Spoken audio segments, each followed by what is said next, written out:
Welcome back, Boston Celtics fans, to another incredibly important and highly analytical playoff breakdown right here on the channel, where we discuss every single angle of our relentless pursuit of Banner 19.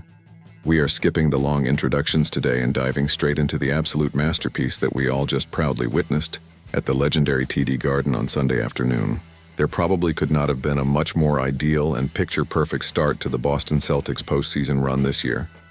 They completely dominated Game 1 and made incredibly easy work of the Philadelphia 76ers defending their home court with absolute authority and sending a massive message to the rest of the Eastern Conference. This massive blowout victory was beautifully fueled by absolutely stellar and dominant performances from our two franchise cornerstones, who showed the entire professional basketball world exactly why they are considered the absolute best duo in the entire league. Jayson Tatum set an incredibly aggressive physical tone early in the contest and finished with a spectacular line of 25 points, 11 rebounds, 7 assists, and 2 steals. Meanwhile, Jaylen was right there, perfectly synchronized with him, completely carving up the opposing defense to the tune of 26 points, 4 rebounds, 3 assists, and 2 steals. But beyond the flashy scoring numbers and the highlight reel dunks from the Jays, there is a much deeper tactical story that organically unfolded on the hardwood, and it perfectly highlights the absolute genius of the Boston front office. This specific opening playoff game is the absolute perfect textbook example of exactly why the Nikola Vucevic trade was a massive, calculated win for the Celtics organization. We all know that these first few months residing in Boston have not exactly been incredibly kind or incredibly easy for Vucevic. He has understandably struggled at times to play consistently well while diligently learning a highly complex new offensive system, and he unfortunately missed an entire month of competitive basketball due to a highly frustrating broken right ring finger. Nonetheless, in a massive, high-stakes playoff environment exactly like the one we all saw on Sunday, the heavily debated decision made by the front office to trade Anthony Simons for the veteran big man made absolute perfect tactical sense. His sheer physical presence alone was more than enough to be a massive difference maker for the Celtics when unexpected adversity suddenly hit the rotation. Very early in the physical contest, the starting center Neemias Queta unfortunately picked up 2 very quick fouls battling in the paint, which normally would completely derail the interior defense and the rebounding stability of an average basketball team. But because of the incredible trade deadline genius, the Boston coaching staff was able to simply look down the bench, call his number, and feel absolutely confident that the substitution would not kill all of their massive early momentum.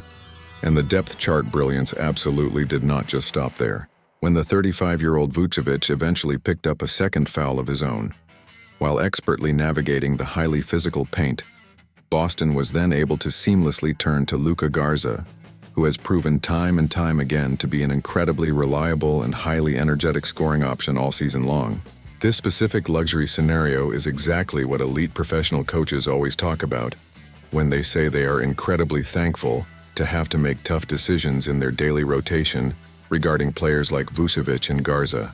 When things inevitably go awry in the grueling playoffs due to sudden foul trouble or unexpected injuries, it is absolutely great to just have a completely proven guy patiently waiting to have his number called without the entire defensive scheme collapsing. Right here in the very middle of this massive tactical breakdown of our Game 1 victory. If you are truly enjoying our daily deep dives into the absolute best Boston Celtics playoff coverage available anywhere, please take a quick second right now to passionately hit that subscribe button and leave a massive like on this video, because your continuous daily support is exactly what allows us to keep bringing you the most detailed tactical breakdowns on the entire internet without fail. Getting right back into the absolute dominance of Game 1, we absolutely have to talk about the incredible psychological hold that Jayson Tatum currently has over the entire Philadelphia franchise. Whenever Jayson Tatum sees those 76ers uniforms stepping onto the court, it is absolutely on, and he takes the matchup incredibly personally. Looking back at the historical record, Tatum has met the Philadelphia 76ers in the playoffs 3 separate times in his young, illustrious career, and he has successfully advanced all 3 separate times, completely breaking their hearts in the process. He made it incredibly clear with his aggressive body language and his relentless attacking style that he was actively hoping to make it a perfect 4 for 4 starting this specific afternoon. Right from the very opening tip of the basketball, Tatum did absolutely everything for Boston. systematically piling up points, ripping down crucial defensive rebounds, and dishing out beautiful assists to his open teammates on the perimeter. By the time the halftime buzzer finally sounded, the 5-time All-NBA wing had already completely stuffed the stat sheet, tallying an incredible 21 points, 8 rebounds, and 4 assists as his Celtics put a massive world of hurt on the completely overwhelmed 76ers. He finished the afternoon with a massive double, and it was a remarkably strong and highly definitive return to the postseason for number 0. But while we are actively celebrating this incredible victory, we also have to look objectively at the exact other side of the floor and ask ourselves what exactly happened to Philadelphia. Make absolutely no mistake about it. The Boston Celtics completely and utterly controlled this basketball game from end to end, executing their half-court offense, brilliantly moving the basketball with beautiful, unselfish precision, and getting massive defensive stops absolutely any time Philly foolishly tried to make a desperate push to cut the lead. With that being completely said and acknowledged, the Sixers were honestly just completely horrid in Game 1. They simply could not put the basketball in the basket to save their lives, and they absolutely could not stop Boston from putting the ball in the basket on the opposite end. Absolutely none of their highly paid role players gave them any sort of significant boost or energy off the bench when the starters were struggling. This was exactly the sort of highly disastrous performance that head coach Nick Nurse is going to deeply look at during the dark film session, and just explicitly tell his players to completely flush it down the drain and pretend it never happened. Up until they were already down by a massive 32 points with about 9 minutes left to play in the final quarter, Philadelphia had miraculously made just 3 of their first 20 total shot attempts from long range, which is a completely unacceptable shooting percentage for a professional playoff team.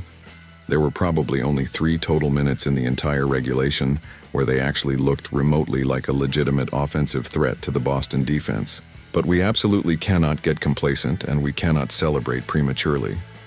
With exactly how incredibly close 3 of their 4 regular season games against Boston actually were this year, even, albeit all of those matchups happened very early in the season, it is incredibly tough to logically think that they will not play significantly better than this in the very next matchup.